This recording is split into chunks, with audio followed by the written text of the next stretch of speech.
Pondok Pesantren Al-Islami Nurul Anwar Salafiyah adalah pondok pesantren semi modern yang memiliki jenjang lengkap dari tingkat SD, SMP, dan SMA atau ula, usta, dan ulia. Dan di pesantren kami adalah pesantren yang memiliki izin lengkap, serta santri-santri yang lulus akan mendapatkan ijazah resmi, yang ijazah itu diakui oleh seluruh perguruan, baik di dalam negeri ataupun di luar negeri. Dan santri-santri kami yang mereka sudah lulus, terutama tingkatan ulia, mereka ada yang sudah kuliah baik di dalam negeri ataupun di luar negeri.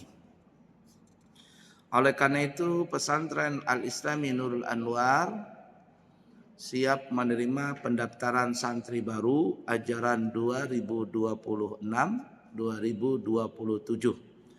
Baik tingkat SD, SMP, SMA, atau ula, usta, dan aulia. Dan kita terima dari umur 7 tahun. Dan insya Allah kami juga membuka pendaftaran umrah untuk keberangkatan bulan Syawal di tanggal 24 Maret 2026 atau kurang lebih 4 hari setelah Lebaran. Harganya Rp29.700.000, perjalanan selama 12 hari. Bagi para jamaah yang kepingin berangkat umrah di bulan Syawal, maka segera untuk mendaftar untuk mendapatkan seat dari jamaah yang masih ada. Baik, kita masuk ke dalam permasalahan fikih. Kita melanjutkan pelajaran pertemuan yang lalu. Di dalam pertemuan yang lalu kita membahas tentang nafkah atau nafakah. Yang dimaksud nafkah itu adalah semua keperluan baik sandang, pangan, papan menurut sikon, situasi dan keadaan. Yang mana nafkah ini diwajibkan diberikan oleh para wali kepada orang-orang yang dibebankan kepadanya untuk dinafkahi.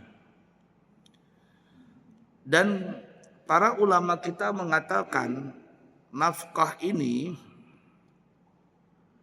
itu bisa diwajibkan kepada sebabnya diwajibkan kepada 3 golongan. Jadi kalau ada 3 golongan ini, maka para wali atau orang-orang yang bertanggung jawab wajib memberikan nafkah kepada orang-orang yang dibebankan kepadanya dalam perwalian. Yang pertama, ya, sebab nafkah itu diwajibkan adalah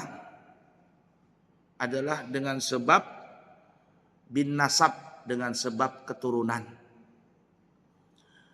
Tentu yang wajib memberikan nafkah ini adalah bapaknya.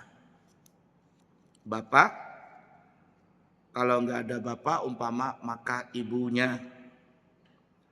Kalau tidak ada, maka kepada keluarga dari pihak bapak. Memberikan nafkah kepada siapa?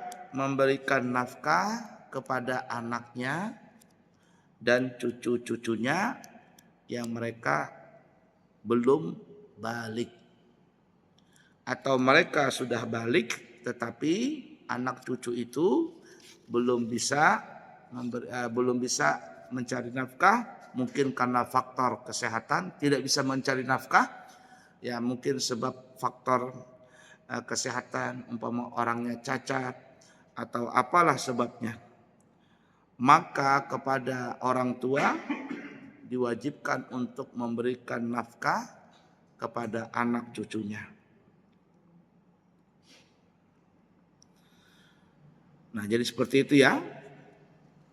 Wajib orang tua memberikan nafkah kepada anak cucunya.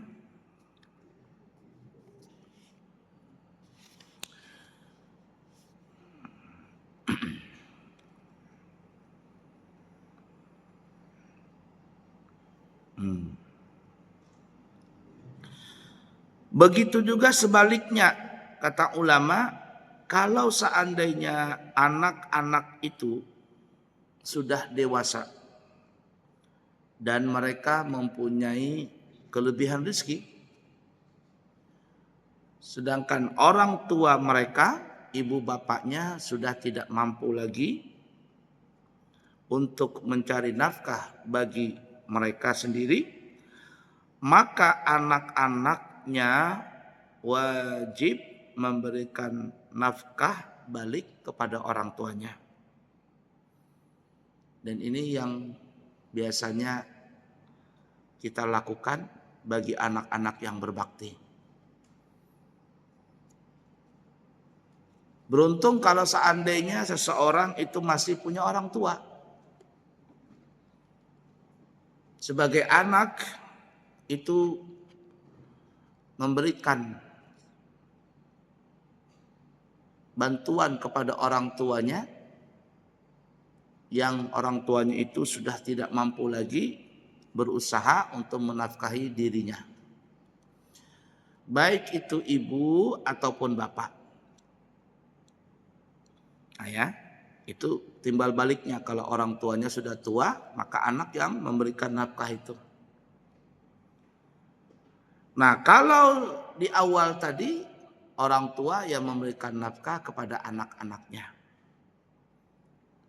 Masih kecil, artinya belum balik, bagi orang tua wajib memberikan nafkah.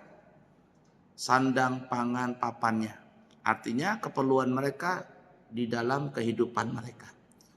Termasuk dalam belajar, menuntut atau mencari ilmu, terutama ilmu kewajiban di dalam agama. Dan apabila orang tua itu sudah tua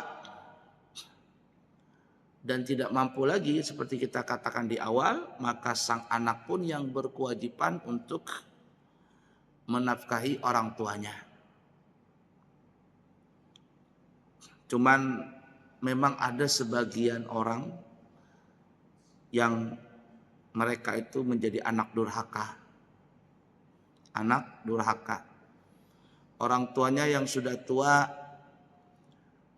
tidak ada yang mau mengurusin lagi. Dilempar sana, lempar sini. Akhirnya ujung-ujungnya ke panti jompo. Itu tidak satu dua terjadi dalam kejadian yang kita lihat di sekitar kita. Sehingga Nabi kita mengatakan bahwa salah satu tandanya dekatnya hari kiamat adalah seorang ibu yang melahirkan majikannya. Para ulama memahami hadis ini maksudnya adalah seorang ibu melahirkan anak.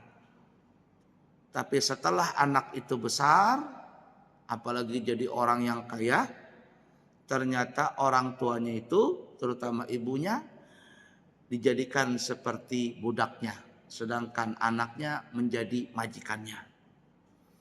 Dan ini sering terjadi. Sehingga ada istilah kata-kata bijak, seorang ibu mempunyai 10 orang anak, maka sang ibu itu mampu untuk merawat dan membesarkannya. Tapi sebaliknya, 10 saudara tidak mampu untuk mengurusi seorang ibu. Ya, belum tentu mampu bisa mengurusi seorang ibu. Nah, itu sering terjadi. Kita lihat seorang ibu, bahkan mungkin dia sudah janda, ditinggal suaminya, anaknya banyak, mampu ibu itu memberikan keperluan anaknya. Sampai-sampai seorang ibu itu mampu tidak makan untuk memberikan makanan itu kepada anaknya. Tapi 10 orang anak belum tentu mampu bisa merawat seorang ibu yang tinggal sendiri. Nah, itulah yang terjadi ya di antara kita. Beruntung ya kalau ada orang tua, kalau ada seseorang masih mempunyai orang tua. Di suatu saat Nabi pernah naik ke atas mimbar. Ketika Nabi naik di tangga pertama, Nabi berdiam beberapa saat, lalu Nabi pun mengatakan amin. Kemudian Nabi naik di tangga kedua, di atas mimbar itu. Nabi bertahan sebentar, dan kemudian Nabi pun mengucapkan amin. Nabi kita naik ke tangga mimbar yang ketiga, tidak lama kemudian Nabi pun mengucapkan amin. Selesai berkhutbah, selesai urusan semuanya, para sahabat bertanya, "Ya Rasulullah, kenapa engkau mengucapkan amin di setiap tangga pada saat engkau di atas mimbar?" Kata Nabi, ketika aku naik ke mimbar, Jibril alaihi salatu wassalam datang kepadaku dan dia berkata, "Ya Rasulullah, maukah engkau mengaminkan doaku? Aku ada 3 doa dan aku harap engkau mengaminkan doaku." Nabi pun mengatakan, "Baik, aku akan mengatakan amin dan memintakan doamu dikabulkan oleh Allah Ta'ala." Kalau seandainya Jibril yang berdoa dan Nabi Muhammad yang mengaminkannya, pasti doa tersebut akan terkabul. Apa doa Jibril yang pertama? Jibril pun berdoa, "Rugilah orang yang mendapatkan bulan suci Ramadan. Dia menemui bulan suci Ramadan, tapi dosa-dosanya tidak diampuni setelah selesai daripada bulan Ramadan." Masuk bulan Ramadan, entar lagi kita masuk bulan suci Ramadan. Insya Allah semuanya panjang umur, sehat walafiat. Kita masuk bulan suci Ramadan dan mendapatkan keberkahan siang dan malam bulan Ramadan. Amin ya rabbal alamin. Ada orang masuk bulan Ramadan, tetapi dia tidak mendapatkan keberkahan bulan Ramadan dan keluar dari bulan Ramadan dosanya tidak diampuni. Kata Jibril, celakalah orang yang seperti itu.